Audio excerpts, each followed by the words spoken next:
Pag sinabing shopping, ang takbuhan ng lahat, saan pa ba? Ito sa Divisoria, kung saan hindi mabubutas ang inyong mga bulsa. Pero marami ang something fishy dahil hindi lang daw Maynila ang mayroong Divisoria. Pati rito sa Masbate, mayroong bagsak presyong paninda, the Tiangge style. Dito kami namimili kasi mas mura dito at malaki na titipid namin. Maraming mapagpipilian dito. Ang mabuti pa, dayuhin na natin yung trending seafood Tiangge na matatagpuan sa Barangay Divisoria sa Bayan ng Kawayan, Masbate. Imbis kasi ng mga damit, sapatos at school supplies, ang pinagkakaguluhan dito, iba't ibang klase ng lamang dagat. Fresh from the ocean. Parang ininvesto sila doon sa isla. Pinuntahan ko sila na magtitinda sila dito ng mga seafoods. Eto na nga at hile-hilera ang kanilang mga paninda sa tabing dagat. Mga 180 nagtitinda ng seafoods. Kasi iba galing sa ibang bayan din. Pero kadalasan doon sa island namin. Halos lahat ng araw ng klase ng lamang dagat mula sa mga sariwang isda hanggang sa mga halamang dagat at mga seashell, pwedeng mabili rito. Isa na nga sa mga napasugod dito ay ang content creator na si JR. Kwento niya, nadiskubre raw niya ang seafood Tiangge nang minsang pumunta sila ng kapatid niya rito. So ayun nga po, narinig po namin yung ingay sa bandang tabing dagat. So kaya pinuntahan namin yun at nagulat kami na napakamarami talagang seafoods na tinitinda po doon. And po pwede din po kayo makipagtawaran po dito. Dahil ang mga paninda rito, dito lang din sa kanilang lugar hinahango. Isa na nga raw sa mga pinapakyaw sa Tiangge, ang tikab o scallops na nagkakahalaga lang ng 40 pesos kada kilo. Kumpara sa Maynila na mahigit 200 pesos ang kilo. Hindi lang daw fresh seafood ang pwedeng mabili rito ha, dahil ang iba't ibang klase ng tuyo, available din.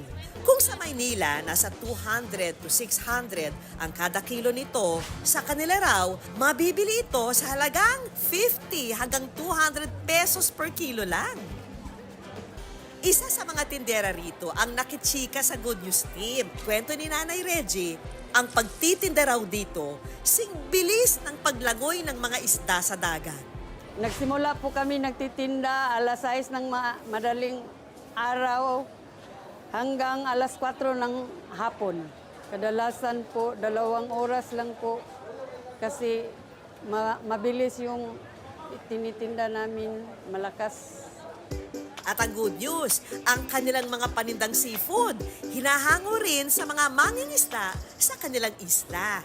Isa si Jerome sa mga lokal at suking-suki na raw rito sa Tiangge. Ayon sa kanya, isa raw talaga sa ipinagmamalaki rito sa Masbate, ang malaking uri ng Baylor shell na kung tawagin ay binga. Maihahalin tulad daw ito sa isang suso at mala-giant kabibe at itsura na mabibili sa halagang 120 pesos per kilo. Isa pa raw sa pinagkakaguluhan dito sa Tiangge, ang sikad-sikad o jumping shell sa Ingles na mabibili ng 40 pesos kada kilo.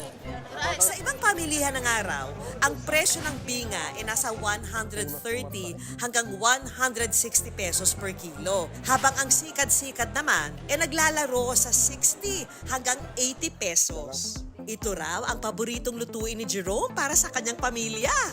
Yung binga, paborito po yan ng mga anak ko. Kasi minsan lang kami nakakain ng karne, kaya yung binga, parang karne na sa kanila yan eh. Magkano kilo? 40. Presko pa, presko. Oh, buhay pa, oh, buhay pa. Sige, sige. Ano? Oh. Ilang kilo lahat? Kami media. So magkano lahat yan? 60, okay. Sige, yan na. Dito kuya magkano? Sige po, ano po, sige po, 60. Sige. Pagkatapos ng bilihan, ipagluluto raw tayo ni na Jerome at JR.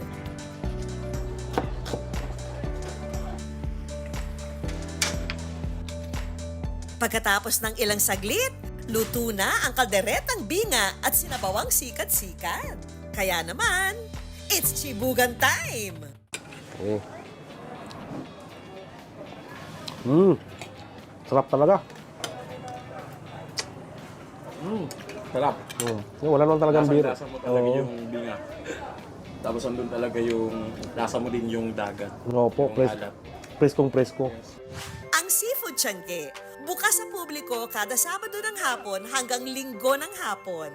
Sa panahon ngayon, dapat may fish of mind ka pagdating sa mga bilihin.